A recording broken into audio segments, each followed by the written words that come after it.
Hey guys, it's me, Mr. Tech here. Long time no see, I know. If you saw me at all. So today I'm gonna talk about Lenovo and specifically their ThinkPad lineup and what's gone wrong in the past 10 years. So this is my ThinkPad L13 Yoga Gen 2. So the first thing that they're lacking is durability. So now take note of the flex in both the screen and the body.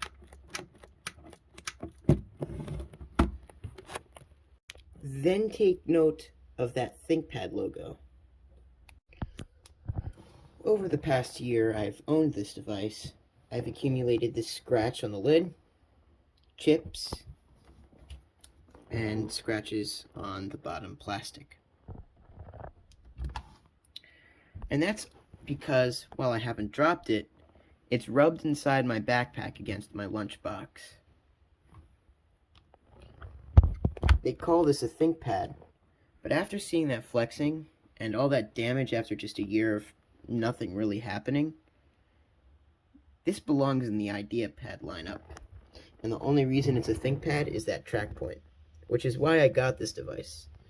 It's just a very useful feature. But underneath this metal lid and textured finish in the plastic, it has the build quality of a $100 Chromebook. Now, as you probably expected, that takes me on to battery life. It's pretty bad. So reviews of ThinkPad state that the X230's battery lasted up to 20 hours if you upgraded it to its 9-cell variant, and multiple other batteries. Now, I'm going to unplug my laptop here, and let's see how long it's expected to last. I'll pause it until it comes up with a estimate. Well, that's about right. That's what I've been getting during my school days and all that. It's pretty bad. Expected more from a new laptop, that's for sure. My next issue is, oddly enough now, reliability. So I had to spend $40 on replacement parts in the last year and a half, almost, actually. So the first thing that went wrong is the pen mechanism. So that broke, and, well, that's because I take the pen in and out of it every day. The spring eventually got loose and wouldn't charge the pen. And so then I had to buy a new spring mechanism, and that one broke, and the pen fell out. So I gotta get a new pen now. And then the next thing is the CMOS battery. For some reason, after just a year, the CMOS battery is dead. I have to reset the time every time I turn this on after the battery dies. Sometimes it even turns on during class and makes weird jingling sound, jingles and stuff, and weird beeping sounds that distract everyone in the classroom and really bothers me too. Now, after showing you that battery life, the battery dies pretty often, so I have to constantly reset the time on this thing. Next is the keyboard. So I owned a 20-year-old computer before this, a Gateway M275, well, it's 19. Its pen mechanism never broke, and it always worked, and it springs out, and it was really nice, and its keyboard was satisfying to type on. So after going from that to this,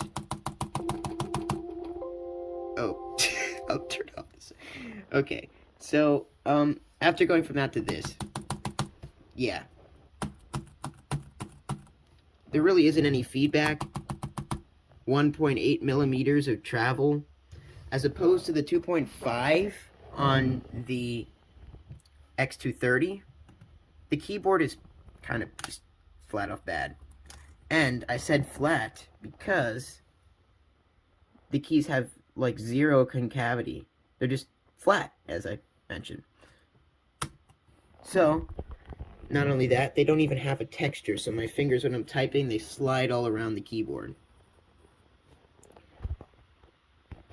when I have to take notes during lectures, that's a pretty big problem because I make a lot of mistakes too, and then my hands get tired because after owning an old laptop and, well, mechanical keyboards, my fingers actually get tired on this because, like, I'm used to typing hard, but they just, like, it just bottoms out.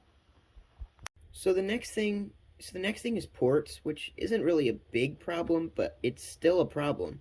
So, as you can see, USB-C, two of them, USB, and luckily a headphone jack nowadays, and micro SD, USB, and HDMI, as well as Kensington. So, where's the Ethernet port?